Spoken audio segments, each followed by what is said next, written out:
Hello दोस्तों, कैसे हो आप? सभी को नमस्कार, सभी को राम राम। आज अपन लेकर आए हैं एक नई यूनिट, वर्क एनर्जी पावर। और इस यूनिट से लगभग 4 सवाल पूछे जाते हैं। वर्क एनर्जी पावर, कार्य ऊर्जा शक्ति, साथ में टक्कर भी। तो 4 सवाल आप यहीं देख सकते हो। एक सवाल कार्य पर, एक ऊर्जा पर, एक शक्ति पर, निश्चित रूप से आता है भाई एक टक्कर पर। इस तरीके से 4 सवालों का मैटर लेके आए आज हम इस क्लास में। चलो आओ, तो तैयार हो जाइए और अपन स्टार्ट करते हैं। ये कुछ थ्योरी की पॉइंट लिखे हैं जिसको मैं जल्दी जल्दी रिपीट करने वाला हूं, ठीक है? और उम्मीद है कि आप समझ पाएंगे। थोड़ी स्पीड मेरी ज्यादा रहेगी, उसकी भी आप कदर कर पाएंगे। आइए सर, कार्य की बात करते हैं। कार्य होता क्या है? बल और विस्थापन का अदिश गुणनफल कार्य के बराबर होता है। डॉट को हटाते हो तो हम cos थीटा लगाते हैं। वो आगे क्या लिखा है? ये विस्थापन सदिश होता है और ये है बाद का स्थिति सदिश, ये है पहले का स्थिति सदिश। आगे एक सवाल आएगा तब इस बात का जिक्र और होगा। इसके अलावा तीसरा पॉइंट जो कार्य का सूत्र है, ये समाकलन रूप है। W बराबर समाकलन f डॉट dx और लिमिट है x1 से x2। कहने का मतलब हमें समाकलन भी आना चाहिए। समाकलन, अवकलन, वेक्टर, ये सारी चीजें तो ऐसी हैं सर जो हर एक चैप्टर में बिखरी हुई हैं, हर एक सूत्र से रिलेटेड हैं, तो ये भी हमें आना चाहिए। थोड़ी बहुत बात तो मैं बता दूंगा, लेकिन ज्यादा जानकारी के लिए आपको अलग से पढ़ना पड़ेगा। फिर चौथा पॉइंट, बल और विस्थापन दिया है। बल और विस्थापन ग्राफ में जो एरिया होता है वो कार्य को बताता है। एक दिन बात हुई थी हमारी, ग्राफ का एरिया बराबर खड़ी रेखा इंटू आडी रेखा। खड़ी रेखा एफ है, आडी रेखा एक्स है, एफ इंटू एक्स, बल इंटू विस्थापन कार्य को बताएगा। कार्य धनात्मक भी हो सकता है, ऋणात्मक भी हो सकता है। तो यहाँ ऊपर वाला एरिया A1, नीचे वाला एरिया A2, तो कार्य का मान लेना होगा A1 माइनस A2। ठीक है, उम्मीद करता हूं ये बात समझ में आ रही होगी। कार्य का एक और फॉर्मूला भी होता है, आप चाहो लिखना चाहो तो, दाब और आयतन का गुणनफल भी कार्य के ही बराबर होता है। अगर मान लीजिए कभी ऐसी जरूरत पड़ जाए कि वहां प्रेशर दे रखा है, दाब भी दे रखा है, आयतन भी दे दिया, और अब कार्य पूछा जा रहा है, तो उस कंडीशन में आप पीवी बराबर डब्ल्यू याद रखिएगा सर। इधर छोटी मोटी बातें हैं। कार्य अदिश राशि है, इसका मान पॉजिटिव नेगेटिव जीरो संभव है। इसकी विमा यानी कि डायमेंशन m1 l2 t-2 होती है, और ये जो डायमेंशन आप देख रहे हो ये बलाघुण की विमा के समान है। बल आघूर्ण, जिसे अपन टॉर्क कहते हैं, उसकी विमा के समान है, तुल्य है। कार्य और बलागुण की विमा समान होती है। कोणीय संवेग और प्लांक नियतांक की विमा समान होती है। दाब की, प्रतिबल की, प्रत्यास्थता गुणांक की, ऊर्जा घनत्व की, इनकी विमा बराबर होती है। इस बात को लेकर के भी वो सवाल हमसे पूछ सकता है।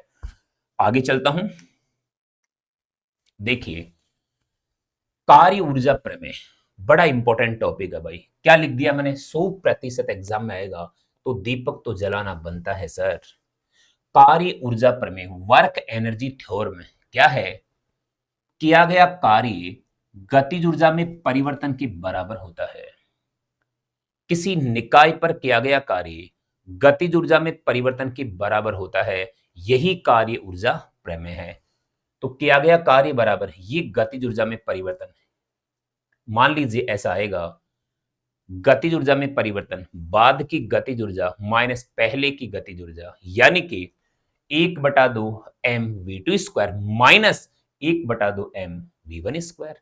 तो ये माना जाएगा। और सुनो, जरूरत पड़ने पर कार्य की वो सारे मान लेने हैं जो अभी वहां अपन लिख के आए हैं। जरूरत पड़ने पर डब्ल्यू का मान आप एफ डॉट एस वेक्टर ले सकते हो। इसका मान आप एफ एस कॉस थीटा ले सकते हो। इसकी वैल्यू आप वही समाकलन और एफ डॉट डीएक्स ले सकते हो। और इसका मान वो ग्राफ वाला सिस्टम भी ले सकते हो आप, जैसा भी अभी मैंने लिया, ऐसा और ऐसा। ये एरिया A1, ये एरिया A2, तो W बराबर A1 माइनस A2। कोई जरूरी नहीं है कि नीचे ले, वो तो मैं बता रहा हूं कि कार्य के लिए एक बात ध्यान रखना है कि यहाँ इसका मान नेगेटिव भी होता है और पॉजिटिव भी होता है। यहां से एक बात और समझ में आती है, अदिश राशि का मान भी नेगेटिव हो सकता है। बिल्कुल, स्केलर क्वांटिटी का मान भी नेगेटिव हो सकता है, और कार्य इसका एक बड़ी एग्जांपल है। कार्य एक अदिश राशि है, पर इसका मान नेगेटिव भी संभव है, पॉजिटिव, नेगेटिव, जीरो कुछ भी संभव है। ये देख लीजिए आप, कॉस थीटा का मान 1 से लेकर के -1 तक कुछ भी हो सकता है, मतलब नेगेटिव भी हो सकता है। तो फिर कार्य का मान कुछ ऐसा होगा, नेगेटिव, पॉजिटिव, जीरो कुछ भी हो सकता है। आगे बढ़िए सर। फिर है यांत्रिक ऊर्जा, मतलब मैकेनिकल एनर्जी। एक बार आरपीएस ने ग्रेड सेकंड में यही पूछा था, बहुत पहले की बात है ये, कि यांत्रिक ऊर्जा क्या है। तो जवाब देना था आपको, गतिज ऊर्जा प्लस स्थितिज ऊर्जा का योग ही यांत्रिक ऊर्जा है। गतिज ऊर्जा 1/2 mv²। पिछली क्लास में बात हुई थी, गतिज ऊर्जा और संवेग में ये संबंध होता है p²/2m, और p बराबर √2me, कुछ ऐसा होगा। स्थितिज ऊर्जा के बारे में आइए सर। स्थिति या अभिविन्यास के कारण उत्पन्न ऊर्जा को स्थितिज ऊर्जा कहते हैं। निकाय की स्थिति यानी कि पोजीशन, अभिविन्यास, कॉन्फ़िगरेशन के कारण जो ऊर्जा बनती है उसे स्थितिज ऊर्जा कहते हैं। और काम की बात सुनो, स्थितिज ऊर्जा का मान नेगेटिव, पॉजिटिव, जीरो कुछ भी हो सकता है। गतिज ऊर्जा का मान हमेशा पॉजिटिव होगा, ये ध्यान रखना है, हमेशा धनात्मक, मतलब इसका ऋणात्मक मान संभव नहीं होगा। पर स्थितिज ऊर्जा का मान धनात्मक, ऋणात्मक कुछ भी संभव है। और सुनो, बहुत जोरदार चीज, स्थितिज ऊर्जा संरक्षी बलों के लिए ही परिभाषित होती है। सर, दो प्रकार के बल पढ़े जाते हैं, एक संरक्षी और एक असंरक्षी। दो प्रकार के बल पढ़े जाते हैं, और स्थितिज ऊर्जा केवल कंजर्वेटिव फोर्स संरक्षी बलों के लिए ही परिभाषित होती है, असंरक्षी बलों के लिए परिभाषित नहीं होती है। असंरक्षी बलों के लिए इसका जिक्र नहीं होता है। अभी संरक्षी और असंरक्षी बल क्या है, थोड़ी सी बात मैं आपको बता देता हूं, थोड़ी देर बाद मैं बताता हूं, बिल्कुल। और स्थितिज ऊर्जा के प्रकार, गुरुत्वीय स्थितिज ऊर्जा, विद्युत स्थितिज ऊर्जा, प्रत्यास्थ स्थितिज ऊर्जा और अंतर आणविक स्थितिज ऊर्जा। ठीक है, इनका जिक्र भी कभी स्थितिज ऊर्जा की जब बातें होंगी तब होंगी। अभी आपको बस इतना ध्यान रखना है कि स्थितिज ऊर्जा के ये प्रकार हैं। गुरुत्वीय स्थितिज ऊर्जा जब ग्रेविटेशन वाला चैप्टर आएगा तब बात करेंगे।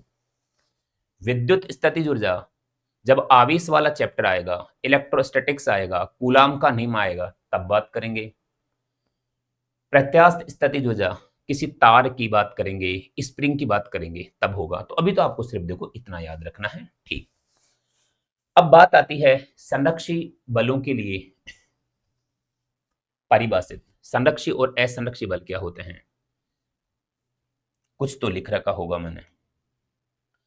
संरक्षी बल क्या होता है कि यदि बल द्वारा किया गया कार्य पथ पर निर्भर ना करे, इस प्रकार का बल संरक्षी बल कहलाता है। यानी कि किसी कण को ए से बी तक लाना है, रास्ते आपने अलग अलग अपना लिए, पथ अलग अलग है, लेकिन कार्य तीनों में बराबर है, तो ये बल संरक्षी बल होगा। मतलब ये कि संरक्षी बलों द्वारा किया गया कार्य पथ पर निर्भर नहीं करता, असंरक्षी बलों द्वारा किया गया कार्य रास्ते पर ही निर्भर करता है, पथ पर ही निर्भर करता है। अलग अलग रास्ता है तो कार्य का मान भी अलग अलग होगा। ये संरक्षी और असंरक्षी बलों की कुछ परिभाषा है। और सुनो, संरक्षी बलों में बंद पथ के लिए किया गया कार्य, बंद पथ के लिए किया गया कार्य हमेशा जीरो होता है। लो, बंद पथ में लौट के अगर कोई निकाय आ जाए तो कार्य जीरो होगा संरक्षी बलों के कारण। अगर बल असंरक्षी है तो बंद पथ में किया गया कार्य जीरो नहीं होता, ऐसे आपको याद रखना है। ज्यादा मैं देखो इसके बारे में डेफिनेशन और देने की जरूरत भी नहीं है। एग्जाम्पल देखो आप, संरक्षी बलों के एग्जाम्पल आप लिख सकते हैं। संरक्षी बलों के एग्जाम्पल, गुरुत्वाकर्षण बल संरक्षी बल, कूलाम बल संरक्षी बल, विद्युत चुंबकीय बल संरक्षी बल, स्प्रिंग बल संरक्षी बल। इधर आइए सर, असंरक्षी बलों में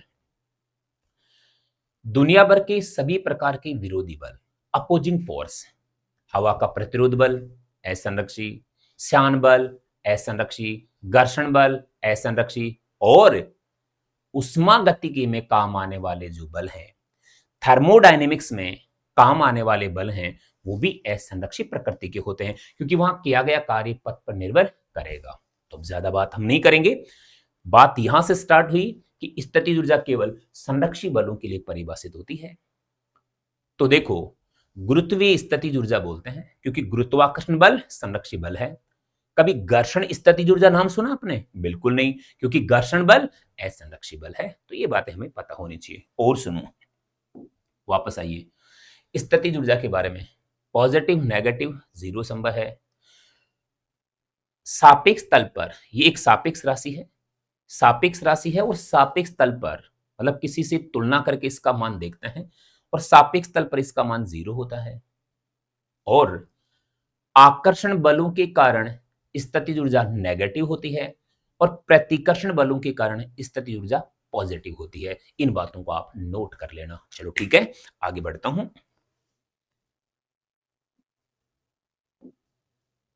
अब बात आती है शक्ति, द पावर। भाई एक सवाल यहां से निश्चित रूप से आता है। मैंने तो ऐसा कोई शायद ही पेपर देखा होगा जो फिजिक्स का पेपर हो और पावर, शक्ति को लेकर के सवाल ना आया हो। ऐसे तो विरले ही पेपर होते हैं भाई, और बड़े अभागे पेपर होते हैं फिर वो। तो एक सवाल यहां से निश्चित रूप से आएगा, शक्ति क्या है? कार्य करने की दर को शक्ति कहते हैं, यानी कि P बराबर dw अपॉन dt। कार्य करने की दर को शक्ति कहते हैं। dw का मान मैं ये रखूंगा तो dx अपॉन dt वेग के बराबर हो जाएगा। ये शक्ति का तात्क्षणिक मान है, लिख रखा है, तात्क्षणिक मान है, इंस्टेंट वैल्यू है, मतलब किसी प्रॉपर टाइम पर शक्ति का मान है। प्रॉपर टाइम मतलब प्रॉपर टाइम पर, दिए गए टाइम पर ये बल का मान, दिए गए टाइम पर ये वेग का मान। तो बल और वेग का गुणनफल शक्ति के बराबर होगा, और वो शक्ति तात्क्षणिक शक्ति होगी, इंस्टेंट पावर होगी। ठीक, फिर आता है औसत शक्ति। कुछ भी नहीं, कुल कार्य बटा कुल समय, कुल कार्य बटा कुल समय। जबकि यहां क्या था? dw upon dt। एक तरीके से देखा जाए तो अगर अवकलन हमें पता है तो कार्य का अवकलन हो रहा है समय के रेस्पेक्ट में। ठीक है, औसत शक्ति कुल कार्य बटा कुल समय, और कार्य का मान एक बार फिर वापस वही सारे कार्य के मान, सभी संभावित मान जो हम पढ़ के आए हैं। ठीक, आगे बढ़ते हैं। बहुत आसान और बहुत ही सरल चीज है ये। शक्ति के बारे में, शक्ति एक अदिश राशि है। इसका मात्रक वाट या जूल इंटू सेकंड होता है। मैं बता दूं आपको, एक वाट बराबर एक जूल इंटू एक सेकंड होता है। वो सर कैसे होता है? P बराबर W अपॉन टी, तो W बराबर P बराबर W अपॉन टी, तो एक मिनट, जूल इंटू सेकंड नहीं, जूल पर सेकंड। लो जी, एक वाट बराबर जूल पर सेकंड होता है, जैसा कि यहां है। इसका ये तो है वाट, ये है सेकंड, और ये है जूल। हाँ, मैं ये कहने की कोशिश कर रहा था वास्तव में, एक जूल बराबर एक वाट इंटू एक सेकंड होता है। आगे जरूरत पड़ेगी। ठीक है, और सुनो, शक्ति के अन्य मात्रक किलोवाट 10 की पावर 3 वाट, मेगावाट 10 की पावर 6 वाट, गीगावाट 10 की पावर 9 वाट, टेरावाट 10 की पावर 12 वाट। मतलब शक्ति की ये अन्य मात्रक हैं। एक और मात्रक जो आपकी रीट जैसी एग्जाम और जनरल साइंस के लिए रामबाण है, एचपी, हॉर्स पावर, अश्व शक्ति। अश्व शक्ति यानी कि घोड़े की शक्ति, और उसका मान होता है 746 वाट। 746 वाट इंपॉर्टेंट है, रीट जैसी एग्जाम के लिए, जनरल साइंस के लिए रामबाण है। और सुनो, मतलब अक्सर पूछ लेता है। इसके अलावा देखो, हम बात करें, यहां वो शक्ति दे दी, और आपको यहां शक्ति और कुछ पॉइंट मिसिंग है क्या यहां पे? शायद, देखते हैं। अभी आप ये देखो, इस पॉइंट को तो यहां से हटाओ। ये देखो, शक्ति और समय है, तो शक्ति और समय ग्राफ दिया गया है, तो कहता है कि ये एरिया किसके बराबर होगा? तो एरिया एक दिन मैंने बताया था, वही एरिया बराबर, अभी भी थोड़ी देर पहले बात हुई, एरिया बराबर होता है y इंटू एक्स, खड़ी रेखा इंटू आड़ी रेखा, यानी कि शक्ति इंटू समय। और शक्ति इंटू समय कहाँ हो भाई साहब आप, शक्ति इंटू समय ये किसके बराबर होगा, कार्य के बराबर होगा। ठीक, ये लिख भी रखा है, क्षेत्रफल का मान कार्य के बराबर है। और सुनो, जो भी है ये 1 हुआ, 2 हुआ, ये 3 पॉइंट, चौथा पॉइंट देखो, ऐसी कहानी यहां भी कह देगा, ये W है, ये T है, ये 0 है। इसकी ढाल किसको बताएगी, जरा सोचो। कार्य समय वक्र की ढाल कौन सी राशि को व्यक्त करेगी। तो फ्रेम हमने तैयार करवा लिया था उसी दिन। ढाल बराबर टेन थीटा बराबर खड़ी रेखा अपॉन आड़ी रेखा, यानी कि W अपॉन टी, और ये किसके बराबर होगा, शक्ति के बराबर। ढाल शक्ति के बराबर और शक्ति का मान टेन थीटा के बराबर होगा। और सुनो सर, और सुनिए, हमें इस तरीके से ग्राफ भी वहां मिल सकते हैं। यहां W T, W और T, ग्राफ ऐसा मिल जाएगा, ग्राफ ऐसा मिल जाएगा। देखो ये सीधा ग्राफ है, तो सीधा ग्राफ का मतलब क्या है वो सुनो पहले। तो सीधा ग्राफ का मतलब है कि इस पॉइंट पर इस पॉइंट पर शक्ति का मान बराबर होगा, क्योंकि जो एंगल यहां है वही यहां और वही यहां होगा। इधर आओ, पर यहां मैं आपको बता दूं, ढाल का मान कम हो रहा है, तो यकीन करो ये ग्राफ कहता है कि पावर कम होती जा रही है। यहां ढाल का मान ज्यादा हो रहा है, यकीन करो पावर ज्यादा होती जा रही है। इस बात का भी वो जिक्र कर सकता है और हमें आना चाहिए। ठीक, तो मैं आगे बढ़ता हूं, इसमें कुछ ज्यादा नेतागिरी करने की जरूरत नहीं है। अब देखो सवालों पे आ गए हैं, बड़े जल्दी सवालों पे आ गए हम। सवाल कुछ ऐसा है, सवाल बहुत बढ़िया है। वो कहता है 10 किलोग्राम द्रव्यमान का एक पिंड है। आप इन सवालों को नोट कर सकते हैं, ठीक है। 10 किलोग्राम द्रव्यमान का एक पिंड है। इस पिंड पर 2i cap plus 3j cap plus 4k cap Newton का बल लगता है। तो इस पिंड की स्थिति 3-2-5 मीटर से 9-2-11 मीटर हो जाती है। बल द्वारा किया गया कार्य बताओ। सोचो आप, तब तक मैं पानी पीता हूं, सोचिए।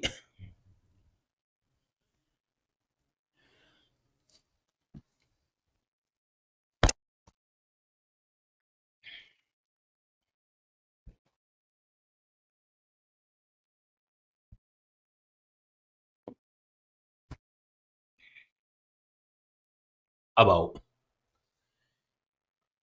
एक तो मैं आपको बता दूं, इस 10 किलोग्राम का कोई मतलब ही नहीं है। 10 की जगह 2 किलोग्राम दे, 20 दे, 50 दे, कोई मतलब नहीं है। उसने हमें बल दिया और स्थितियां दी, और कार्य का मान पूछ रहा है। आपके सामने लिखा हुआ है यार, हमें पता है। देखो सोल्व करने जा रहा हूं मैं। हमें पता है कार्य बराबर F vector dot S vector, इनका अदिश गुणनफल, डॉट प्रोडक्ट भी देखो हमें आना चाहिए। मैंने कहा था ना, वेक्टर सभी चैप्टर्स में बिखरा हुआ है। अब पता है यहां ये तो क्या है, ये तो है R1 वेक्टर, ये है R2 वेक्टर। ये जो निर्देशांक हैं, इनको लिखने का तरीका कुछ ऐसा होता है, 3i cap plus 2j cap plus 5k cap. ये लिखने का तरीका है, i cap j cap k cap, i cap j cap k cap. तो R2 वेक्टर को कैसे लिखोगे, 9i cap 2j cap 11k cap. और हमें चाहिए s वेक्टर, जो होगा R2 vector minus R1 vector. और s वेक्टर बराबर देखो उसमें से घटाएंगे तो ये 6i cap plus 6k cap आएगा, j कैप तो 0 आएगा। हाँ हाँ, सोल्व करके देखना, इधर भी सोल्व कर रखा है। ये s वेक्टर की वैल्यू आ गई, ये s वेक्टर की वैल्यू आ गई। f वेक्टर की value 2i cap plus 3j cap plus 4k cap. अब f dot s, dot product, dot product में i डॉट i एक होता है, तो i को i से गुणा करना है। j डॉट j एक होता है, j को j से गुणा करना है, k वाले को k से गुणा करना है, खत्म। तो देखो ये बल है और ये डिस्प्लेसमेंट है, इसको बिल्कुल 6i कैप है, इसको इससे गुणा करना पड़ेगा। इनको इससे गुणा करोगे, 6 को 2 से गुणा करोगे 12 आएगा। फिर यहाँ जे कैप है पर ऊपर जे कैप नहीं है, छोड़ दीजिए, मतलब वो 0 आएगा। यहाँ 6 के कैप है और यहाँ 4 के कैप है, तो 6 को 4 से इंटू करोगे तो 24 आएगा। 24 और 12 36 जूल, यानी कि इसका आंसर जो आएगा W बराबर 36 जूल आएगा। उम्मीद करता हूं कि ये बात समझ में आई होगी। मान के चलो ऐसे सवाल पूछने वाले हैं हमें। हाँ, आगे बढ़िए आप। कोई डाउट हो तो एक बार वीडियो को और देख लेना। अगला सवाल आरपीएससी सेकंड ग्रेड का पेपर और 2022 में पूछा हुआ सवाल। सर वो कहता है कि यार बल का मान ये है एफ एक्स वेक्टर बराबर 5x आई कैप। इसका ये मतलब है कि जो बल है वो x डायरेक्शन में है, आई कैप का भी यही मतलब है। फिर क्या कह रहा है, 3 मीटर से 5 मीटर विस्थापन में कार्य का मान बताओ। इसके लिए हमें समाकलन आना चाहिए सर। आओ देखो, इधर लिख रखा है W बराबर x1 से x2। x1 कहां, 3 मीटर से 5 मीटर तक। 3 से 5 तक f की वैल्यू रख दी कितनी, 5x। 5 नियत राशि है, इसे हम बाहर ले लेगा तो 5 बाहर आ गया, बचा कौन, x डॉट dx। समाकलन का एक सूत्र होता है x की पावर n डॉट dx बराबर x की power n plus 1 upon n plus 1। मतलब पावर में एक जुड़ती है और जुड़ी हुई पावर का भाग लगता है। अवकलन में इसका उल्टा होता है, वहां पावर आगे आके गुणा होती है, एक पावर कम हो जाती, उसका भी जिक्र कर लेंगे अपन। पर देखिए आप यहां पावर एक है, एक में एक जुड़ेगा तो 2 आ जाएगा, 2 का ही भाग लगेगा, 2 भी बाहर आ जाएगा तो यहां 5/2। फिर इसे लिखने का एक मेथड होता है कि एक बार x की जगह 5 रखो, फिर माइनस करके एक बार 3 रखो। दोबारा बोलूं, यही समाकलन है, यही समाकलन है। कोई कहे कि ये कैसे आ रहा है तो मेरा तो एक ही जवाब होगा, ये समाकलन है। मतलब इससे पहले हमें समाकलन पे जाके वर्क करना पड़ेगा, जो मुश्किल कुछ भी नहीं है, और हमें इतना ही समाकलन चाहिए। तो देखो, मतलब इसे लिखने का तरीका कुछ ऐसा होगा, 5/2 आ ही गया। अब x की जगह एक बार 5 को रखो तो 5 का स्क्वायर, फिर माइनस एक बार 3 को रखो तो 3 का स्क्वायर। ये 5/2 इधर ये आ रहा है मेरे हिसाब से 25, ये आ रहा है 9। 25 में से 9 जाएगा तो बचेगा 16, और 16 को 2 से काटेंगे तो 8 बचेगा, और 8 को 5 से गुणा करेंगे तो 40 जूल हमारा आंसर आ जाएगा। सर इसका आंसर कौन सा होगा, 40 जूल होगा। उम्मीद करता हूं कि बात भी समझ में आई होगी। ऐसे ही सवाल हमें वहां पूछे जाएंगे। आगे बढ़िए, ये कुछ अवकलन के बारे में बता दिया हमने। अवकलन के बारे में, x की पावर n, इसका अवकलन क्या किया, पावर आगे आ जाएगी और एक पावर कम हो जाएगी, पावर आगे आ जाएगी, एक पावर कम हो जाएगी। और सुनो, नियत राशि का अवकलन क्या होगा, 0। नियत राशि 4 5 10 20 जो भी कांस्टेंट का 0 होगा। एक ये भी याद रखना, कभी कभार पूछ लेता है e की पावर x, इसका कोई अगर अवकलन हमसे पूछे तो ये e की पावर x ही होगा। ठीक है, आगे एक सवाल लूंगा मैं ऐसा जहां इसकी जरूरत पड़ेगी। यहां मैं आपको एक छोटी सी बात और बताऊं, इसको मैं मिटाने की कोशिश करता हूं। मिटाना क्यों है यार, नई चीज ले लो ना। अगर आपको लगता है कि बात अभी भी समझ में नहीं आई तो एक छोटा सा एग्जांपल और दे रहा हूं, और बार बार उसका अपन अवकलन करने जा रहे हैं। एक कोटेशन बना लेना आप। तो कोटेशन क्या, आज जब क्लास खत्म हो तब भी एक कोटेशन गुनगुनाना। वो क्या, अवकलन में नियत राशि का अवकलन तो देखो 0 होता ही है। अब क्या गुनगुनाना है, पावर को आगे लाना है, एक पावर कम करनी है, पावर को आगे लाके गुणा करना है, एक पावर कम करनी है, बस आंसर आ जाएगा। आओ देखो, मतलब जैसे डी एक्स की पावर 4 और dx मैं ऐसा ले लेता हूं, और अवकलन करने की बारी चल रही है। पता है क्या है, पावर आगे आएगी, एक पावर कम हो जाएगी, इसका अवकलन ये है एक बार। चलो कभी परिस्थिति ऐसी बनेगी कि इसका अवकलन करना पड़ गया, ठीक है, अब इसका अवकलन करेंगे तो देखो क्या होगा, पावर आगे आएगी भैया 12, एक पावर कम हो जाएगी एक्स स्क्वायर। यही आंसर है। मान लो एक बार और जरूरत पड़ गई कि इसका अवकलन और करो भी, या फिर डायरेक्ट हमें ऐसी राशि मिल गई, इसका अवकलन करना पड़ रहा है, पावर आगे आएगी 24, एक पावर कम हो जाएगी तो 24x हो गया।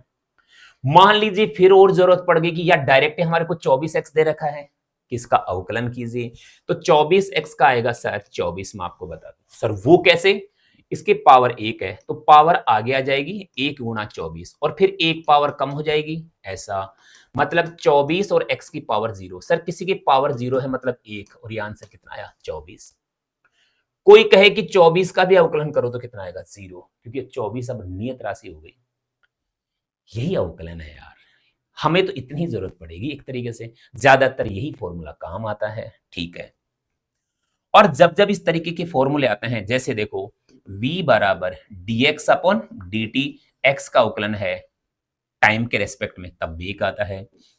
a बराबर dv अपॉन dt, वेग का अवकलन है समय के सापेक्ष, तो त्वरण आता है। अरे कभी फैराडे के नियम में पढ़ेंगे यार, E का परिमाण बराबर d फाई अपॉन dt, और फाई क्या है, चुंबक की फ्लक्स है। लेकिन वहां फिर वो फाई का मान ऐसे ही दे देगा उटपटांग तरीके से, कैसे 5t प्लस 10 ऐसे दे देगा, और t बराबर इतने सेकंड पर ई का मान पूछ लेगा। कहने का मतलब मैं ये कह रहा हूं अवकलन की चीजें हमें आने ही चाहिए, क्यों मिटा रहा हूं मैं इसको फालतू में। आगे बढ़िए सर, उम्मीद करता हूं कि ये बातें हमें समझ में आ रही होंगी। हाँ, ये समाकलन का एक नॉर्मल फॉर्मूला भी मैंने यहां लिख दिया है। सामान्य फॉर्मूला समाकलन का जो हमें ज्यादातर काम आता है, x की power n dot dx, limit दे रखी है x1 से x2।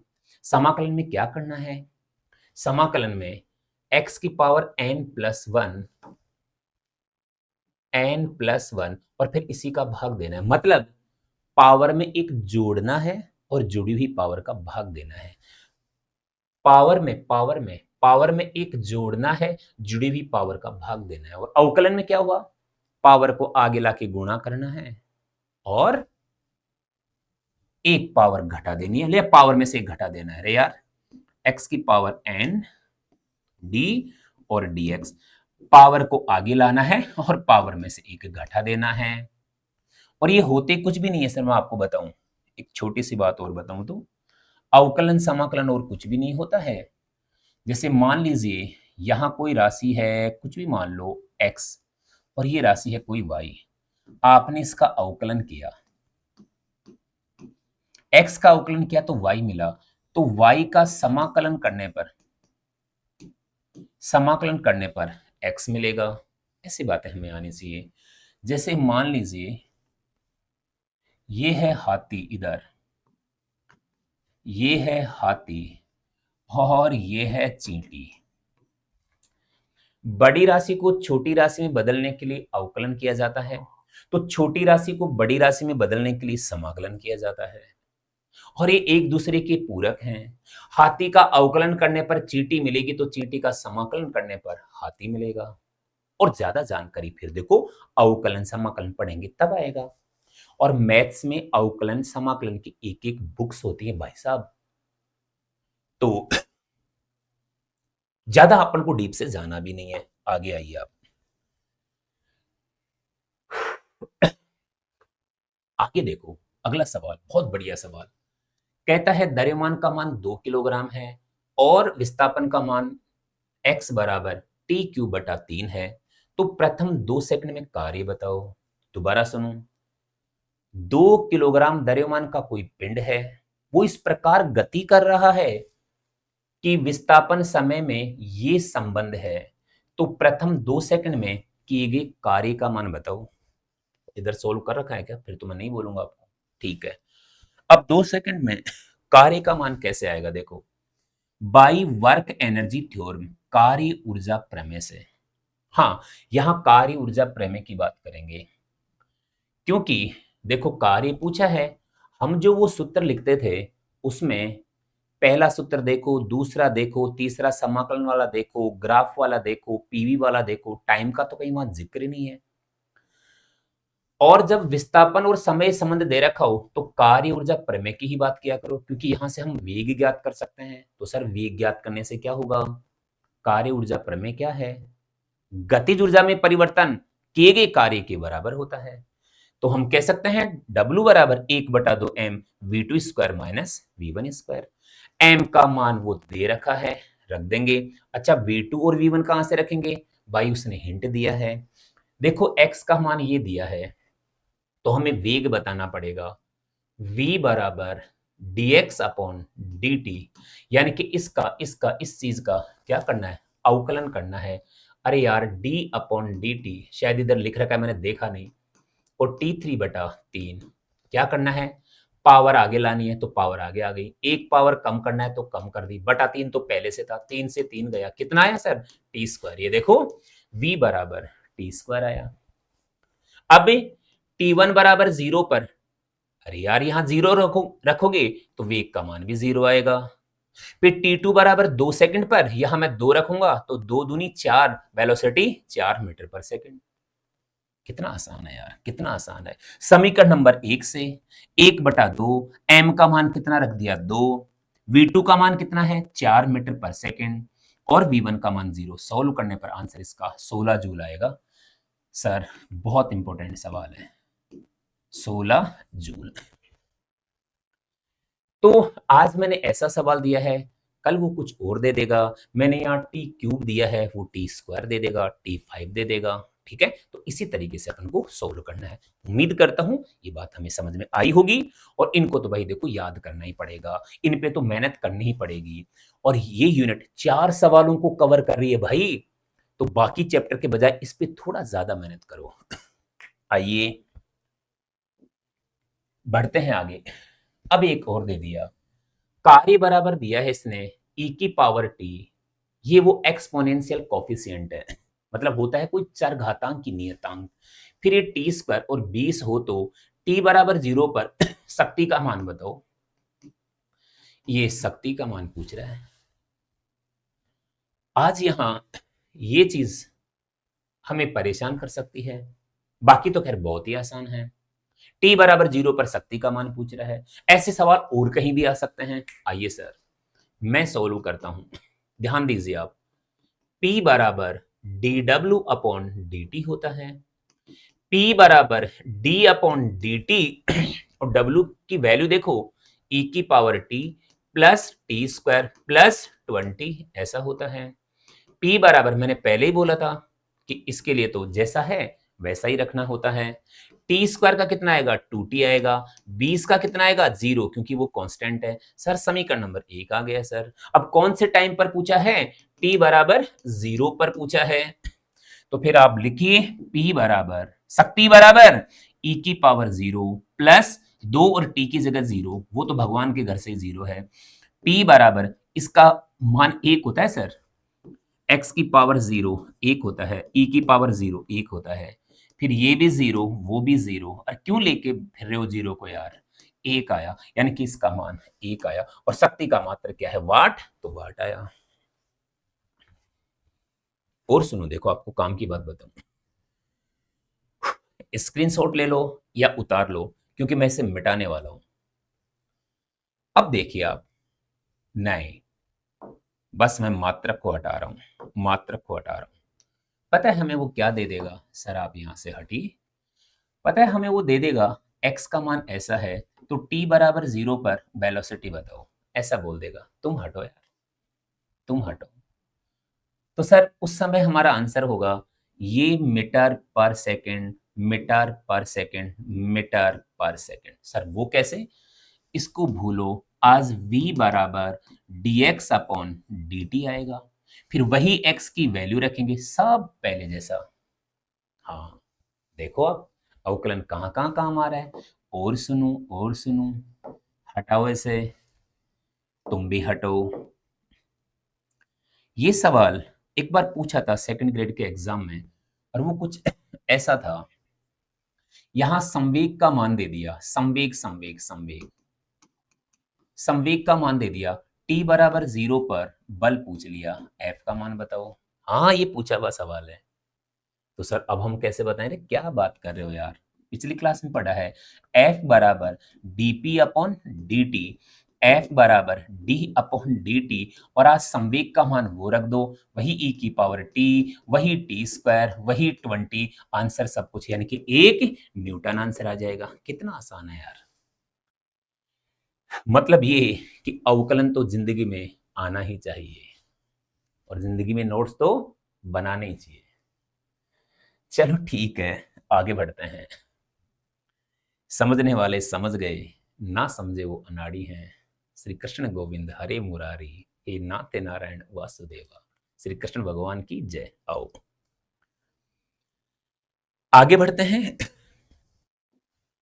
नए टॉपिक की ओर। हाँ, अगला सवाल देखिए सर, ये जो भी है जितने नंबर का सवाल है, आरपीएससी 2022 और सेकंड ग्रेड का पेपर उत्तरी 2022 यानी कि पिछली बार। हाँ, तो खैर देखो दोबारा तो कर ये क्या ही आएगा। हाँ लेकिन, और मैं आपको बता दूं, ये किसी जमाने में एआई ट्रिपल का सवाल था ये, जो डायरेक्ट उठ करके आपकी एग्जाम में आया था। बताओ यार। हाँ, पिछली बार जो आया, क्या कहता है सवाल, तो आप देख लेना अगर आपको कहीं मिल जाए तो। वो कहता है कि एक पिंड है जिसका द्रव्यमान m है, प्रारंभिक वेग 0 है, यानी कि वो विराम अवस्था से गति प्रारंभ करता है, पहले रेस्ट में है और अब गति प्रारंभ करता है। गति इस प्रकार प्रारंभ कर रहा है, नियत त्वरण से चल रहा है कि t1 समय पर उसका वेग v1 हो जाता है, t1 समय बाद उसका वेग v1 हो जाता है। तो कहता है कि समय t में, t के पदों में तात्क्षणिक शक्ति का मान बताओ, यानी कि टी समय बाद शक्ति का मान क्या होगा ये बताओ। अच्छा ऐसा, तो पिंड को दी गई तात्क्षणिक शक्ति समय टी के फलन के रूप में क्या होगी, ऐसा हमसे सवाल पूछ लिया। सोचो, देखें आप सोचो, और इधर मैंने ये लिख रखा है, अगर आपको लगता है कि हाँ आपको समझ में आ जाएगा तो देखो इसे एक बार।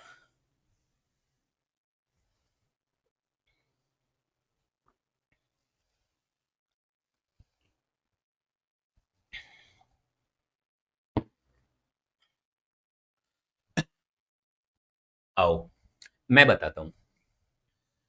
वो कहता है कि टी समय बाद तात्क्षणिक शक्ति बताओ, इंस्टेंट पावर बताओ, समय टी के पदों में बताओ, और उसमें v1 और t1 का भी जिक्र होना चाहिए। आओ मेरे साथ। p बराबर एफ डॉट वी, ये तात्क्षणिक शक्ति है। f बराबर क्या होगा, एम ए, वेग का मान v है ही। अच्छा, वेग का मान 80 रखेंगे हम। सर ऐसा कैसे रख सकते हो आप, देखिए आप, गति का पहला समीकरण v बराबर u प्लस 80, प्रारंभिक वेग 0 है तो v बराबर 80, तो v की वैल्यू मैंने 80 रख दी और हमारा आंसर आ गया ये एम ए स्क्वायर टी। आपको एक बात बोलूं, ये हमारा सही आंसर है। हाँ हाँ, समीकरण नंबर 1 हमारा सही आंसर है। अरे सही तो हमारा ऊपर वाला भी आंसर था, लेकिन करें क्या, ऑप्शन में ऐसा कुछ है ही नहीं। इस आंसर का करें क्या, अब इस आंसर को बदलो, बदलो और T1 और V1 के पदों में लाओ। तो सर इधर आइए, नियत त्वरण से चला और T1 समय में V1 वेग प्राप्त कर लिया। दुनिया जानती है त्वरण बराबर वेग बटा समय होता है, यानी कि V1 अपॉन T1 आ जाएगा। मतलब यहां त्वरण का मान V1 और T1 के पदों में V1 अपॉन T1 कह सकते हैं। और कह कैसे सकते हैं, इसी तरीके से कह दो बस आप। जब आप इसको T1 बोलोगे तो इसको V1 बोल दो, या त्वरण बराबर वेग बटा समय बोल दो। तो सर ये त्वरण का मान मैंने वेग बटा समय रख दिया, यही हमारा आंसर आ गया। सॉल्व करने पर m v1 square t upon t1 square. देख लीजिए कौन सा आंसर होगा, मुझे लगता है ये आंसर होगा इसका। देखो ऑप्शन भी मैंने वही लिखे हैं जो आपके आरपीएससी ग्रेड सेकंड में एग्जाम में आए थे। आपको एक बात बताऊं, अगर हमें ये सब ना भी पता होता ना, तो वीमा बेस पे चेक करके इसका जवाब दे सकते थे हम। मान लीजिए टाइम है हमारे पास और सोचने का मौका मिल गया, अगर मौका मिल गया ना सर, आपको टाइम मिल गया ना, तो इसका जवाब बिना पेन उठाए दे सकते थे आप। सर ये कैसे हो सकता है, आओ बताता हूं। क्या पूछ रहा है, शक्ति पूछ रहा है ना सर। शक्ति बराबर होता है ऊर्जा बटा समय। ये भाई इतना तो हमें आना ही चाहिए। देखो ऊर्जा बटा समय, अब ऊर्जा mgh हो तो भी हमें कोई दिक्कत नहीं, mv स्क्वायर हो तो भी हमें कोई दिक्कत नहीं। अब आओ, खैर ये तो आंसर सही आ ही गया, इसकी तो बात ही मत करो। इसे देखता हूं कि इससे गलत हो जाएगा। ठीक है, आप स्क्रीनशॉट ले सकते हो क्योंकि मैं इसको बिगाड़ने वाला हूं अब। हाँ, ये समय का स्क्वायर, ये समय का स्क्वायर, समय के स्क्वायर से समय का स्क्वायर कैंसिल हो गया और यहां क्या बच गया यार, mv² बच गया, 3 ये तो ऊर्जा बच गई। उसने तो हमसे शक्ति पूछी है भाई, इसमें टी का भाग लगना जरूरी था। टी का भाग लगता तब इसकी वीमा शक्ति के बराबर होती। ये बात है क्या? बिल्कुल। और ऐसे वक्त बेवक्त ऐसे सवाल आते रहते हैं वहां। और देखो इधर क्या हो रहा है सर, ये T1 और ये T कैंसिल हो गया, एक बार फिर क्या आया mv²। ये भी अगर ये किसी का आंसर हो सकता था ना, कभी कहीं भी ऊर्जा का हो सकता है सर, शक्ति का आंसर तो हो ही नहीं सकता। इधर आइए, इधर ये T है और ये T² है, तो ये आंसर आ रहा है mvt। ना भाई साहब, ना भाई साहब, ये तो संवेग इंटू समय हो गया। शक्ति के लिए जरूरी है कि ऊर्जा में समय का भाग लगे, तो सर ऐसा है क्या इसमें? अरे बिल्कुल है यार, ये है समय और ये है समय का स्क्वायर, तो नीचे बच गया काटने पर समय, ऊपर है हाफ mv², यानी कि ऊपर है ऊर्जा, नीचे है समय, इसी को शक्ति कहते हैं। और ये हमारा आंसर हो जाता, जरूरत ना थी उसकी। हाँ, लेकिन इसके लिए हमारे पास थोड़ा सा वक्त होना चाहिए, थोड़ा टाइम होना चाहिए, और इसके लिए पहले से स्पीड मेंटेन करके चलनी चाहिए। बात ये है, क्योंकि घर पे आकर के तो हम सभी सॉल्व कर लेते हैं, उस एग्जाम में जो सॉल्व करता है वही जीतता है, और जो जीता वही सिकंदर भाई, कहते हैं ऐसा। अगला सवाल, ओ हो, क्या सवाल आया है। बहारो फूल बरसाओ, कि क्या गजब का सवाल आया है। सच में मुझे लगता है ये पूछ लेना चाहिए, भगवान भगवान, ये पूछ लेना चाहिए आरपीएससी सेकंड ग्रेड 2025। बताता हूं क्या है। वो कहता है कि एक वाहन है जिसका प्रारंभिक वेग 0 है, और देखो क्या बोलेगा आपको, एक वाहन का इंजन वाहन को नियत शक्ति प्रदान करता है। वाहन का इंजन वाहन को नियत शक्ति प्रदान करता है, पावर नियत है, और वाहन टी समय में एस दूरी तय करके वी वेग प्राप्त कर लेता है। तो वेग और समय, विस्थापन और समय, विस्थापन और वेग में क्या संबंध होगा सर? ये संबंध होगा, प्लीज आप इसे एमटीआर कर लीजिए, आज एग्जाम में ज्यादा टाइम नहीं है, बस याद रखोगे जीत जाओगे। और उसमें भी वो एस वाला। और क्या पूछेगा सुनना, एक बार पूछा ये आरपीएससी फर्स्ट ग्रेड के पेपर में पूछा, 2018 वाले पेपर में पूछा, यही सवाल पूछा, वही सब कुछ, लैंग्वेज भी ऐसी ही। वाहन का इंजन वाहन को नियत शक्ति प्रदान करता है, और टी समय में तय विस्थापन का मान कुछ एस समानुपाती टी की पावर एन है, तो यहां एन का मान क्या होगा, और वहां एन का मान हमें 3/2 लिख देना था सर। इतनी सी दो बात है। श्री कृष्ण गोविंद हरे मुरारी, हे नाथ नारायण वासुदेवा। श्री कृष्ण भगवान की जय। आओ आगे आओ, बस 1-2 पेज और बचे हैं। अब बात हो गई सर टक्कर को लेकर के, एक सवाल टक्कर पे आएगा। मेरी कोशिश है कि टक्कर के 2-3 सवाल मैंने लिए हैं, भगवान करे उन्हीं में से हमें वो सवाल पूछ लेगा। आइए, सवाल क्या है वो सुनना सर, और बहुत ही बढ़िया सवाल है ये भी। वो कहता है, फिलहाल इस m को और इस 2m को तो रोको आप।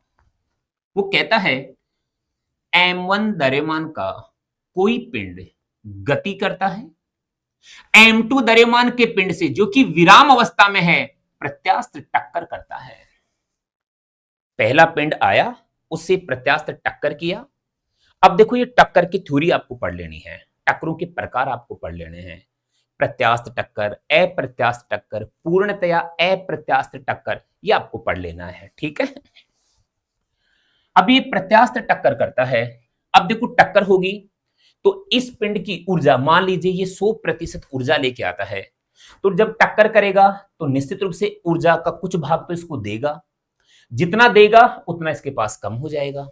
हाँ, प्रत्यास्थ टक्कर में टोटल गतिज ऊर्जा कांस्टेंट रहती है, टक्कर से पहले की कुल गतिज ऊर्जा बराबर टक्कर के बाद की कुल गतिज ऊर्जा।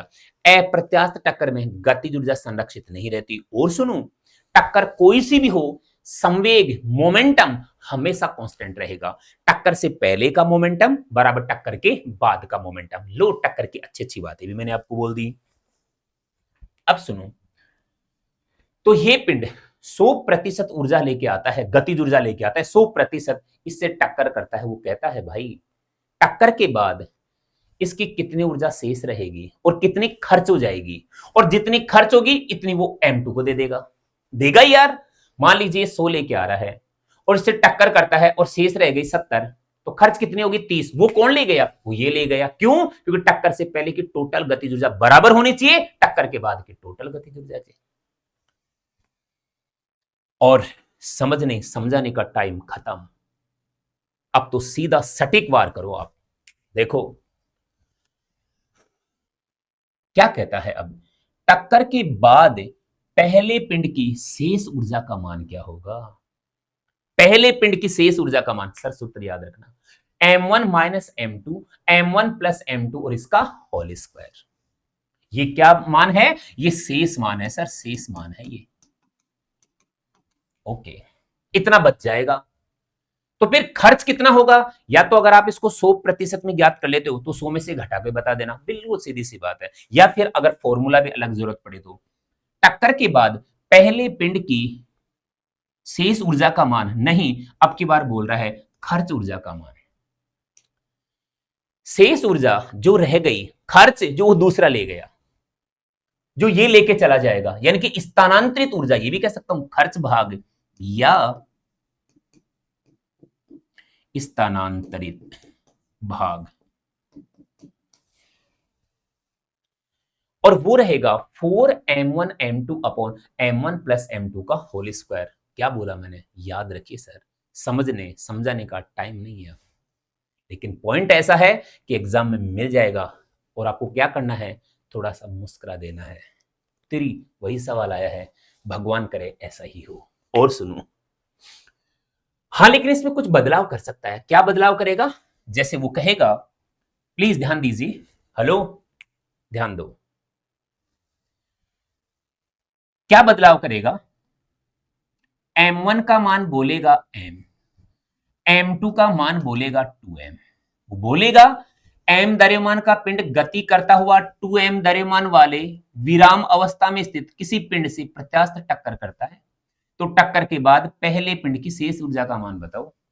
हाँ, अरे मतलब m1 का मान m और m2 का मान 2m। देखो शेष मान को मैं f1 बोल देता हूं, ठीक है? वो कितना आ रहा है? m1 minus m2, m1 plus m2 का होल स्क्वायर। यकीन करो इतना मान लो मेरा कहना, इसका आंसर 1/9 आएगा। मतलब 1/9 भाग क्या रहेगा? शेष रहेगा। मतलब 10 में से 1/9 भाग शेष रहेगा। ठीक, अच्छा 1/9 भाग को और क्या कह सकते हैं?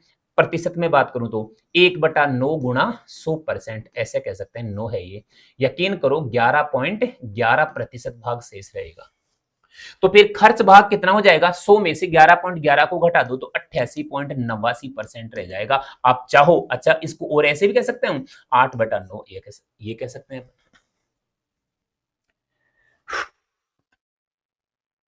देखते हैं, एक बार देखते हैं, एक बार देखते हैं, इतने में जल्दबाजी क्यों? जो खर्च भाग है सर, इसको मैं F2 मान लेता हूं, और खर्च भाग कितना आ रहा है? 4, m1 तो m ले लो, m2 तो 2m ले लो, फिर यहां m और ये 2m और इसका होल स्क्वायर। यकीन करो यार, इस m से तो m चला जाएगा, ऊपर 8 रह जाएगा, 2 और 1 3 और इसका स्क्वायर 9 रे भाई साहब, 8/9 आ गया ना यार।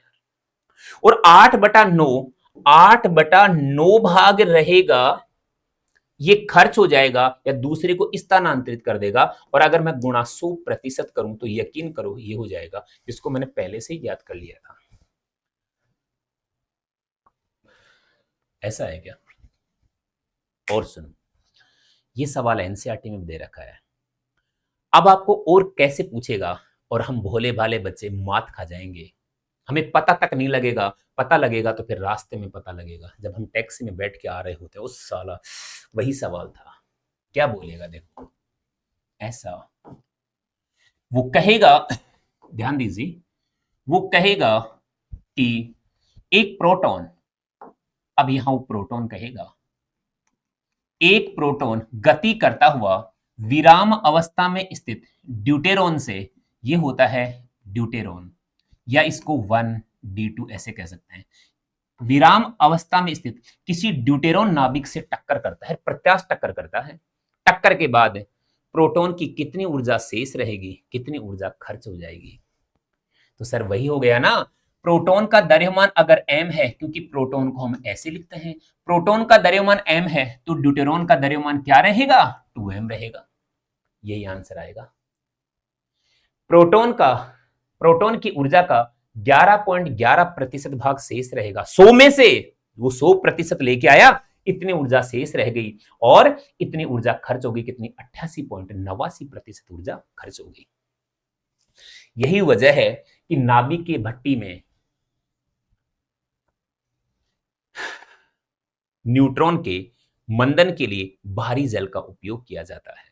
और सुनना, यहां प्रोटॉन के बजाय अगर न्यूट्रॉन बोले तो मजा ही आ जाएगा सर।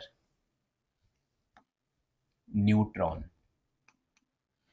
ये बात याद आई कहां से, जब वो नाभिक की भट्टी की बात करने लगा कि न्यूट्रॉन की गति को मंद करने के लिए भारी जल का उपयोग करते हैं, ड्यूटेरियम ऑक्साइड का उपयोग करते हैं, क्योंकि इसमें ड्यूटेरियम नाभिक होता है और न्यूट्रॉन का द्रव्यमान m है, जो प्रोटॉन के द्रव्यमान की बराबरी है। न्यूट्रॉन का द्रव्यमान m है, ड्यूटेरॉन का द्रव्यमान दुगना है, इससे जाके वो प्रत्यास्थ टक्कर करता है, तो टक्कर के बाद कुछ ऐसा होगा। और मैं बता दूं, प्रोटॉन नहीं देगा यहां, वो न्यूट्रॉन ही देगा। प्रोटॉन के साथ में तो कई प्रकार की कहानियां बन जाती हैं, ठीक है, न्यूनतम संभव दूरी जैसा कुछ और भी कॉन्सेप्ट बनते हैं, तो भैया वो ऐसा ही बोलेगा। या यूं समझो नहीं यार, m द्रव्यमान का पिंड गति करता हुआ 2m द्रव्यमान के पिंड से, जो कि विराम अवस्था में है, प्रत्यास्थ टक्कर करता है, तो टक्कर के बाद शेष ऊर्जा का मान 11.11% रहेगा और खर्च ऊर्जा का मान इतना रहेगा, स्थानांतरित ऊर्जा का मान इतना रहेगा। आगे बढ़ते हैं सर। ये एक और सवाल, टक्कर को लेकर के एक और सवाल, ये भी किसी से कम नहीं है, दादा है दादा, अपने इलाके का तो ये दादा है। ये त्रियक प्रत्यास्थ टक्कर है और एक छतर राज होता है त्रियक प्रत्यास्थ टक्कर में। इस सवाल का एक छतर राज होता है कि अगर त्रियक प्रत्यास्थ टक्कर में कोई सवाल पूछेगा तो मेरे से पूछ के आगे बढ़ेगा। पहले एग्जामिनर मेरे इससे बात करेगा कि अंकल मैं ऐसा ऐसा दे दूं, आपको कोई दिक्कत तो नहीं है, फिर ये कहेगा दे दे, तो वो देगा। अब क्या है, तो हम इसी से बात कर लेते हैं एक बार, ठीक है। आप सटीक बात याद रखिए सर, क्या कहता है, m1 बराबर m, m2 बराबर m। हाँ बिल्कुल ये शर्त है, मतलब दोनों के द्रव्यमान बराबर हैं, तो समान द्रव्यमान के पिंड हैं। ये बाद वाला पिंड विराम अवस्था में है और ये टक्कर है वो प्रत्यास्थ टक्कर तो है ही, पर तिर्यक प्रत्यास्थ टक्कर है, ये तिर्यक प्रत्यास्थ टक्कर है, ऑब्लिक इलास्टिक कोलिजन है। टक्कर के बाद ये एक दूसरे के साथ थीटा कोण पर भाग जाते हैं। वो कहेगा बताओ थीटा का मान क्या होगा। लिखित के पेपर में तो ये पूछा जाता था, सिद्ध करो कि ये दोनों एक दूसरे के लंबवत भागते हैं, सिद्ध करो कि टक्कर के बाद उनके वेग एक दूसरे के लंबवत होते हैं। ऐसे सिद्ध करवाने के लिए बोलता है, पर हमें कौन सा सिद्ध करना है, तो फिर इसका आंसर अब आप समझ गए होंगे, ये एक दूसरे के लंबवत गति करेंगे। शर्त क्या है, प्लीज पहले ध्यान देना, शर्त देखो आप, शर्त क्या क्या है यहाँ पे। एक तो m1 बराबर क्या होना चाहिए, m2, एक m2 क्या होना चाहिए रेस्ट में, यानी कि u2 बराबर 0 होना चाहिए, और टक्कर कैसे होनी चाहिए, त्रियक प्रत्यास्थ टक्कर होनी चाहिए। प्रत्यास्थ टक्कर डायरेक्शन के आधार पे दो प्रकार के लेते हैं, हेड टू हेड कोलिजन और साइड टू साइड कोलिजन। इसको बोलते हैं साइड टू साइड कोलिजन या त्रियक टक्कर, और वो होती है सम्मुख टक्कर, हेड टू हेड कोलिजन। उसमें कहानी अलग होती है। अगला सवाल है अपने पास वैसा, आओ। तो इनके बीच का कोण कितना है, थीटा, तो मैं कह दूं थीटा का मान कितना होगा, 90 डिग्री। सर हमसे ये सवाल पूछ सकता है, फिर ये अल्फा दे देगा, ये बीटा दे देगा, अल्फा प्लस बीटा का योग क्या होगा सर, 90 डिग्री। हमसे ये सवाल पूछ लेगा।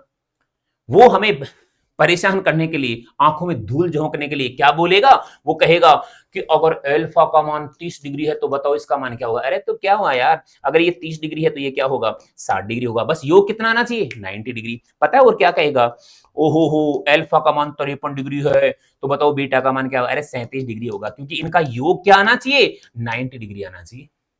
क्या बुराई है, क्या बुराई है। आगे बढ़ते हैं, आइए सर अगला सवाल। ये आरपीएससी फर्स्ट ग्रेड में आया है और अभी 2025 में इसका अभी रिजल्ट भी नहीं आया। सवाल क्या है जरा सुनना, सुनना जरा, कि 3 किलोग्राम द्रव्यमान का पिंड है वो 5 मीटर प्रति सेकंड के वेग से चलता है, और दूसरा पिंड वो भी 3 किलोग्राम द्रव्यमान का ही है, और वो विराम अवस्था में है और इससे प्रत्यास्थ टक्कर कर रहा है, तो टक्कर के बाद इनके वेग क्रम से क्या होंगे, ऐसा पूछा है। और ये टक्कर क्या है, हेड टू हेड कोलिजन है, तिर्यक नहीं है भाई, ये टक्कर हेड टू हेड कोलिजन है। अगर अभी अभी मैंने तिर्यक टक्कर बोला है, आप उसे वापस लीजिए। हेड टू हेड कोलिजन है, सम्मुख प्रत्यास्थ टक्कर है। क्योंकि सुनना ध्यान से कि अगर यहां इस सवाल में अगर साइड टू साइड कोलिजन होती तो ये किसी कोण पर चले जाते और 90 डिग्री के कोण पे चले जाते, जो कि पहले वाला सवाल है। पर यहां ऑब्लिक कोलिजन नहीं है, साइड टू साइड नहीं है, तिर्यक टक्कर नहीं है, ये क्या है, हेड टू हेड कोलिजन है। तो ऐसे केस में क्या होता है, और अब सोल्व कैसे करें, साला हमें तो कुछ आता ही नहीं है। अरे सब आता है आपको, सब आता है। ये द्रव्यमान m1, ये द्रव्यमान m2, ये यूं जा रहे हैं। टक्कर से पहले इसका वेग u1 वेक्टर, टक्कर के बाद टक्कर से पहले दूसरे वाले का वेग u2 वेक्टर, टक्कर के बाद इसका वेग v1 वेक्टर, टक्कर के बाद इसका वेग v2 वेक्टर। m1 बराबर m2 दे दिया। तो ऐसा हम पढ़ते हैं, प्रत्यास्थ टक्कर में जाके पढ़ना, एक लाइन पढ़ते हैं हम, और वो लाइन ये है, प्रत्यास्थ टक्कर की बात कर रहा हूं मैं। समान द्रव्यमान के पिंड, दोबारा सुनना, समान द्रव्यमान के पिंड जब सम्मुख प्रत्यास्थ टक्कर करते हैं तो उनके वेग आपस में बदल जाते हैं। ये लाइन याद है ना, आंसर आ गया बस। टक्कर से पहले इसका वेग था 5, टक्कर से पहले इसका वेग था 0, टक्कर के बाद इनके वेग आपस में बदल जाएंगे। इसका वेग हो जाएगा 0, इसका वेग हो जाएगा 5। ये 3 किलोग्राम है, इसका कोई रोल नहीं है सर, 3 की जगह 30 दे देता, 10 दे देता, कोई प्रॉब्लम नहीं है।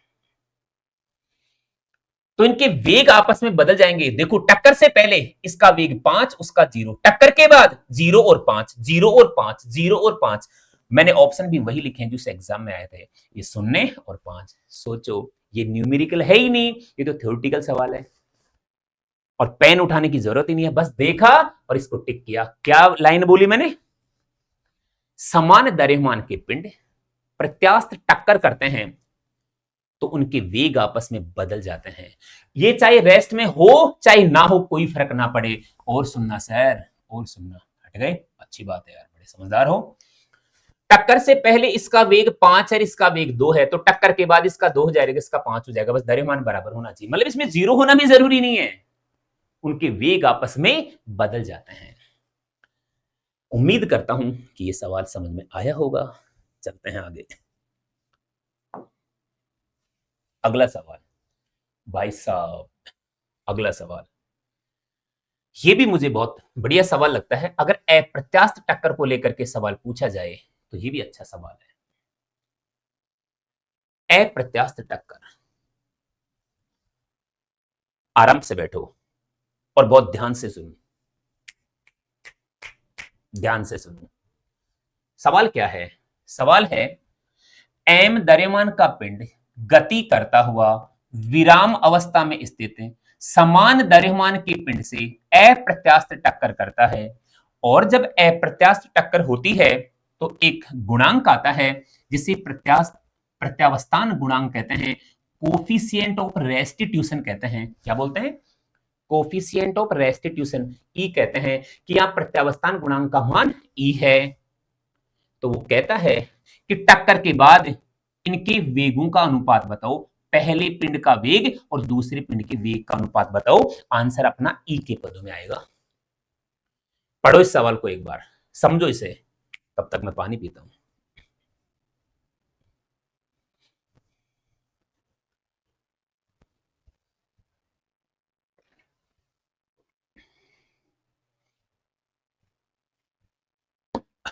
अब आओ, ये सर क्या है, डरावनी चीज बताता हूं।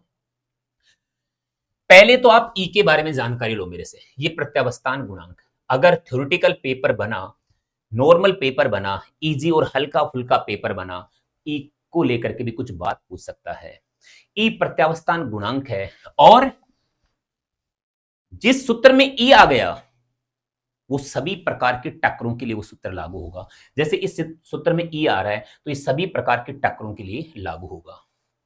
क्या है ये सूत्र, हम समझे ही नहीं सर। सूत्र ये है, समझ गए वैसे तो आप। ये देखो, ये द्रव्यमान m1, ये द्रव्यमान m2, टक्कर से पहले वेग u1 और u2, टक्कर के बाद वेग v1 और v2। वो मैं नहीं बना रहा, 2 2 4 2 6, वो नहीं बना रहा मैं। यहीं से समझने की कोशिश करें। ये बिफोर कोलिजन, ये आफ्टर कोलिजन। कोलिजन मतलब टक्कर। तो कहता है टक्कर के बाद वेग क्या होगा हर एक पिंड का। तो टक्कर के बाद वेग का सूत्र ये होता है, जिसमें ई आ गया ना। अब ये सूत्र सभी प्रकार के टक्करों के लिए लागू होता है, चाहे प्रत्यास्थ हो, चाहे अप्रत्यास्थ हो, चाहे पूर्णतया अप्रत्यास्थ हो। ठीक है, तो इसमें पूछेगा प्रत्यास्थ टक्कर के लिए ई का मान क्या होता है, 1। अगर टक्कर प्रत्यास्थ है तो ई का मान 1 होगा। टक्कर पूर्णतया अप्रत्यास्थ है तो फिर ई का मान 0 होगा। और अगर टक्कर केवल और केवल अप्रत्यास्थ है तो ऐसी कंडीशन में ई का मान 0 से ज्यादा और 1 से कम होगा। तो ये आएगा अप्रत्यास्थ के लिए, ये पूर्णतया अप्रत्यास्थ के लिए, और ये प्रत्यास्थ यानी कि इलास्टिक कोलिजन, ये टोटल या परफेक्ट इन इलास्टिक कोलिजन, और ये इन इलास्टिक कोलिजन। ये भी हमें आना चाहिए सर। बाकी मैंने कहा ना, अरे यार इसको क्यों मिटा दिया मैंने, पर कोई बात नहीं, मिटा दिया तो एक बार दोबारा लिखूंगा मैं, चिंता किस बात की है। तू भी हट, अगर तुम हट ही रहे हो तो तुम सारे हटो फिर। अब तुम सारे हटो। आइए सर, अब यहां क्या दे रखा है कि टक्कर के बाद पहले पिंड का वेग m1 minus E m2, m1 plus m2 u1 vector plus 1 plus E m2 m1 plus m2 और u2 वेक्टर। अब v2 बताने के लिए कुछ नहीं करना, m1 की जगह m2, m2 की जगह m1 बस। तो यहां क्या लिखना है अब अपन को, m2 माइनस ई m1 upon m1 plus m2, कोई फर्क नहीं पड़ता, 2 प्लस 1 करो चाहे 1 प्लस 2 करो। यहां u2 वेक्टर 1 था ना तो 2 लिखना है, मतलब 1 है वहां 2, 2 है वहां 1, ऐसा है। फिर यहां 1 प्लस ई, और ये m1, और ये m1 प्लस m2, और यहां आ जाएगा, ओ भैया प्लस है ये, और यहां आएगा u1 वेक्टर। ये दुनिया की सभी प्रकार के टक्करों के लिए बनाए गए सूत्र हैं। तो एक तरीके से अगर आप याद रखो, सुभान अल्लाह, क्या बात है। अब हमें ये पूछा है कि नहीं भाई साहब, हम टक्कर के बारे में कुछ नहीं बताएंगे, ये तो अप्रत्यास्थ टक्कर है, और ई के पदों में आपको v1 और v2 बता देना। और बोला क्या है कि ये रेस्ट में है, दूसरे वाला पिंड रेस्ट में है, मतलब u2 का मान 0 है। अब आप खुद बताओ, देखिए क्या आंसर आएगा। मुझे लगता है ये आंसर आएगा, सोल्व करना, कोशिश करना। सर एक बार बता ही दीजिए। देखो u2 का मान 0 है ना, तो ये पूरा का पूरा 0 हो गया सर, ये 0 हो गया, क्योंकि u2 का मान 0 है तो 0 हो गया। ये u2 का मान 0 है तो फिर ये भी क्या हो गया, पूरा का पूरा 0 हो गया। हाँ ठीक है सर। अब आपको क्या करना है, v1 अपॉन v2 ही तो करना है। अच्छा u1 से u1 चला गया, m1 प्लस m2 से m1 प्लस m2 चला गया, और इधर m1 बराबर m2 बराबर m है। तो देखो इधर क्या बचेगा, इधर m बाहर आ जाएगा, 1 माइनस ई बचेगा। देखो इधर क्या बचेगा, ये m बाहर है ही, 1 प्लस ई, और ये m बाहर, क्योंकि m1 बराबर m2 बराबर m मान लिया। अब m से m चला गया, क्या बचा, 1 माइनस ई और 1 प्लस ई, और हमारा आंसर ये आ गया। क्या बुराई है, याद भी तो कर सकते हैं। ये दोनों सूत्र जब जाओ आपके तर्कस में होने चाहिए तीर। ठीक है, और देखते हैं कुछ बचा है तो। हाँ, ये बचा है कार्य तथा ऊर्जा के कुछ मात्रक। ये सेकंड ग्रेड के एग्जाम के लिए भी इंपॉर्टेंट है, तो रीट और जनरल साइंस के पेपर के लिए भी इंपॉर्टेंट है। आओ, कार्य तथा ऊर्जा के मात्रक। कार्य का मात्रक जूल होता है, ये ऐसा ही मात्रक है, एमकेएस मात्रक है, समझो सवाल हल करने वाला मात्रक है। अर्ग सीजीएस मात्रक होता है। फिर कैलोरी ये अन्य मात्रक है, इलेक्ट्रॉन वोल्ट अन्य मात्रक, किलोवाट हार अन्य मात्रक, यूनिट या बोटू, बोटू का मतलब है बोर्ड ऑफ ट्रेड यूनिट, बिजली बोर्ड की यूनिट। हमारे घरों में जो बिजली की यूनिट आती है वो है ये। इनमें आपस में क्या संबंध है ये भी देखो। 1 जूल बराबर 10 की पावर 7 अर्ग होता है। 1 कैलोरी बराबर 4.2 जूल होता है। तो 1 कैलोरी बराबर 4.2 जूल, मतलब 4.2 जूल बराबर 1 कैलोरी, तो 1 जूल बराबर 1/4.2 कैलोरी, तो 1 जूल बराबर 0.24 कैलोरी। सर, सुना था एक बार पढ़ाते पढ़ाते स्टूडेंट ने कहा मुझे कि सर ये रीट जैसे एग्जाम में पूछ चुका है सर। ठीक, और सुनो, 1 इलेक्ट्रॉन वोल्ट बराबर 1.6 गुणा 10 की पावर -19 कूलाम, मत बोलना कूलाम तो फिर इलेक्ट्रॉन का आवेश हो जाएगा। जूल, मतलब 1 इलेक्ट्रॉन वोल्ट बराबर 1.6 गुणा 10 की पावर -19 जूल।